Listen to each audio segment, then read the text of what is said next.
Hello everyone, welcome back to my channel. In today's video, we're going to discuss another API introduced in the ServiceNow Zurich release, the Glide Currency Symbol API. This API helps you retrieve currency symbols efficiently using built-in caching, without directly querying the FX currency table. So if you're working with currencies and care about performance and clean scripting, this video is definitely for you. We'll focus on two important methods of the Glide Currency Symbol API introduced in the Zurich release. Let us start with Get Currency Symbol. Navigate to Background Scripts to see a practical demonstration of the Get Currency Symbol method. Here, the syntax is SN_currency, Glide Currency Symbol, Get Currency Symbol.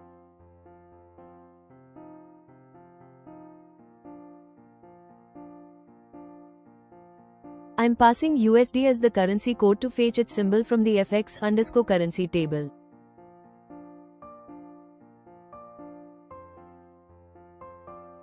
When we run the script, we can see that the output returned is the dollar symbol. Let's talk about real-world use of this function. In the system, each record stores the amount and the currency code separately. For example, the amount is stored as 500 and the currency code is stored as USD. However, from a business and user experience point of view, displaying values like 500 United States dollars is not very user-friendly. This is where the Get Currency Symbol method becomes useful, as it helps us dynamically fetch the currency symbol and display the amount in a more intuitive way. Now let's look at the second method of the Glide Currency Symbol API, which is Get Sorted Active Currency Symbols.